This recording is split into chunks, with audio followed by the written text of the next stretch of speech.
আসসালামু আলাইকুম আমার প্রিয় ভাই ও বোনেরা, আপনারা কেমন আছেন? আশা করি অনেকটাই ভালো আছেন।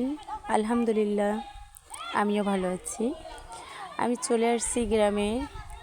এই তো একটা জায়গায় চলে আসছি, সেই আমার ছোটোবেলার সেই দিনগুলো কাটার একটা জায়গায়, যেখানে আমার শৈশব কেটেছে, যেখানে আমি বড় হয়েছি। আজকে 1 বছর পর আসলাম গ্রামে, 1 বছরও আফ হয়ে যাচ্ছে। গ্রামে আজকে আসলাম কেননা আজকে আমার ফ্যামিলিতে যা কয় শেষ বিয়া, যেটা বলে, আমার ছোটো বোনের বিয়ে হয়ে গেল। আর এখনই হয়তো আর কোনো অনুষ্ঠান নেই হাতের কাছে, এটাই শেষ হয়ে গেল।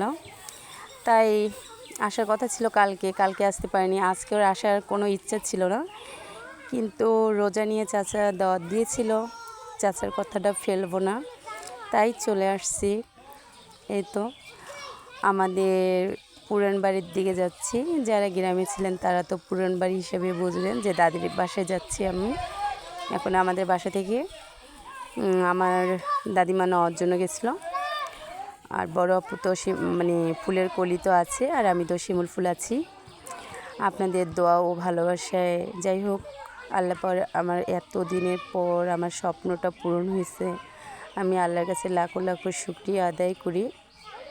আপনারা যারা ফেসবুকে কাজ করতেছেন তারা নিয়মিত কাজ করেন, ইনশাআল্লাহ আল্লাহ পাক আপনাদের পাশে থাকবে, কিংবা আপনাদের সফলতা দেবেই। ধৈর্যের ফল সবসময় মিষ্টি হয়, আপনাদেরও মিষ্টি হবে, আমি এটা দোয়া করি।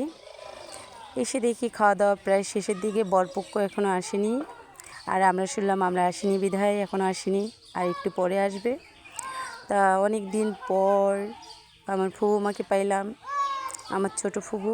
কিছুদিন আগে আমার দাদি মারা গেছে, 40 দিন এখনও হয়নি। তার কবরটা পাশেই আছে, ওটা নেওয়া হয়নি। আমার ফুবু তাই আমাকে জড়িয়ে নিয়ে অনেক কথা বলল। অনেক দিন পর আমাকে দেখলো, প্রায় আজকে মনে হবে যে 2-3 বছর পর আমাকে দেখলো আমার ফুবু। বুকে নেওয়ার পর অনেকটাই আদর করলাম। এখন চলে যাচ্ছি, ভিতরে যাব। আমি একাই একা যাচ্ছি, বড় আপু পিছনে পড়ে গেছে, তাই বড় আপুকে দেখতেছি। বাড়ির ছোট মেয়ে হলেও জ্বালা, বড় মেয়ে হলেও জ্বালা। আমরা 2 বোন বড়, তাই আমাদের জায়গাটা অন্য একটা জায়গায়। আমরা যতক্ষণ যাচ্ছি না অতক্ষণ কোনো কিছুই হচ্ছে না, তাই তাড়াতাড়ি করে চলে যাচ্ছি।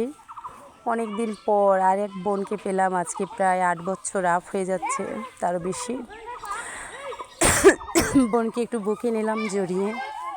বোনটা আমার কান্না করতেছে। যেখানে আমাদের শৈশব কেটে যায়, সেখানে আমাদের অনেক স্মৃতি। আমার মা, আমি, আমার ফুবু, যে